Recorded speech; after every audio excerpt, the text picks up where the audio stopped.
Everyone, today I'm going to go over Heroic Nefarian from the tank POV. We chose to 3-tank this fight because we wanted to stay in phase 1 a little bit longer to get some of our raid cooldowns going for crackles right away, and then have those off cooldown for later.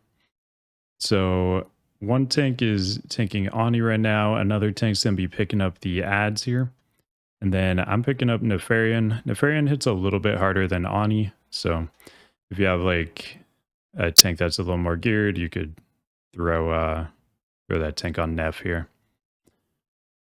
So when he comes down, we're just gonna drag him over, and you saw that lightning thing Ani was doing too. If you kind of hang more towards her back leg, it has a really long range, so it will hit you like pretty far away.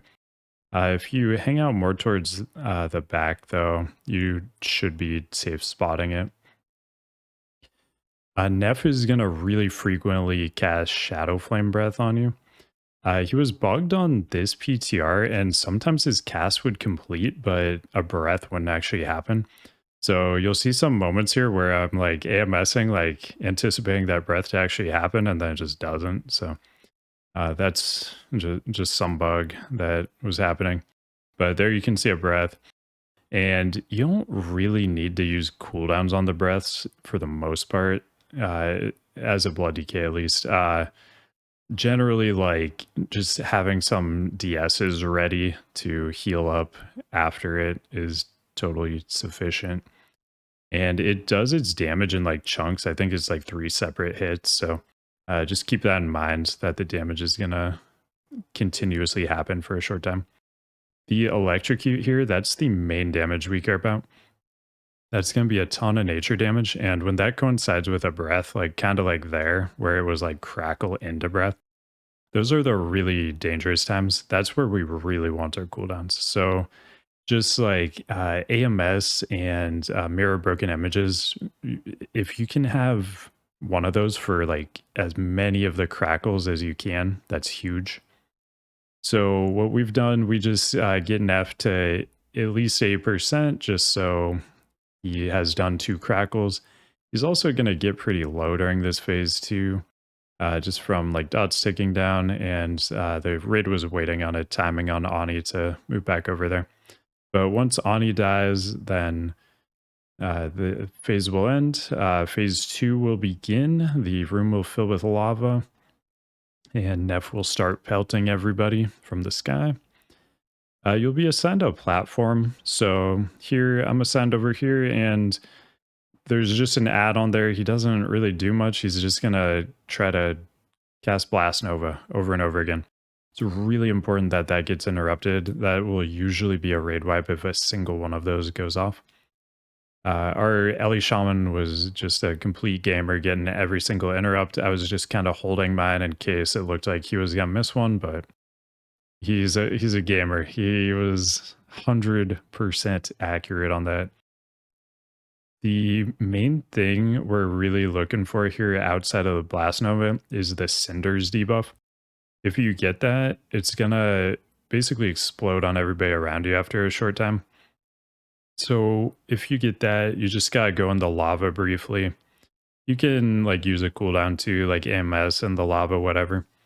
On this platform too, like it's really good to build up blood shield if you can, to try to have like a full stack going into the next phase. I had kind of unfortunate timing here because I got Cinders right here. I could have timed this a little better though. I went a little too early. I should have waited for 1 DS there, and then I could have like refreshed and kept it going. But that's something you'll just try to play around with and see if you can get a huge blood shield going into this phase, because that is really beneficial if you can. Here we were trying not to do damage, so that's why I'm not really attacking here.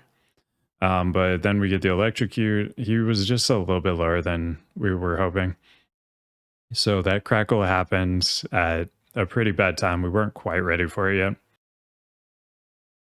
But now we're just kind of doing the same thing. And the strat we're using, we have Neff in the middle. And then we have our ad tank just take the ads in a clockwise direction around the room. And He's gonna get over to about here, and we're just gonna keep him like basically on the side of the raid the entire time. So we'll do small movements to make sure that continues to happen. You can see occasionally too, like 5 people will get him seed as well. So you will get less healing at certain points if like a lot of healers get him seed. So he's over there, he's handling the ads, and basically the way the ads work, they're gonna get a stacking damage and movement speed buff the longer they're alive. They have an energy resource that just slowly depletes, and when it reaches 0, they collapse, they lose all their stacks. If they take Shadow Flame damage though, they will replenish all their energy. So then they won't refresh or they won't reset their stacks. So that's why it's really important that they never take Shadow Flame damage. So either from Breath or from the Shadow Flame Spark, which Nef will shoot at them and then it leaves behind Shadow Flame on the ground. So here we're just rotating, keeping him on our side. The tail swipe Nef does goes really, really far back too. I think that's how it's supposed to be. It could be a bug though, but like it would go like all the way to the wall. So that's why we have him on our side. Because the tail swipe, we don't want him to be getting hit by tail swipe or Shadow Flame Breath. And it just makes more sense for him to be on the raid side so that more people are in range of him to heal if they need to. And when he does Divine Guardian, people will be hopefully in range of that. So you're just going through crackles continuously here. Every 10% of Nef's HP that he takes, he's going to cast that crackle. And it doesn't happen immediately. Watch for like your DBM timers, Foji timers, whatever you're using. Because the crackle damage will be a bit delayed.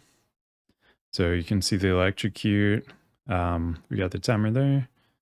And just make sure you've got, AMS, mirror broken images, whatever.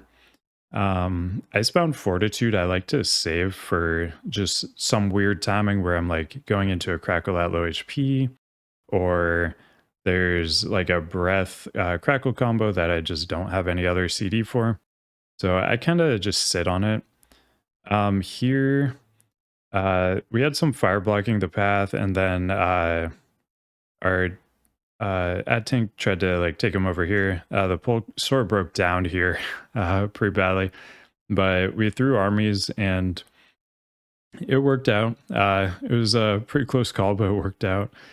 And we get the kill here. But yeah, just basically we really like this clockwise rotation just because it makes things like really simple for the ad tank. And the ad management is one of the main things you'll usually wipe to while you're progging this. So if you can simplify that as much as you can, that really helps just getting this boss down a little bit quicker.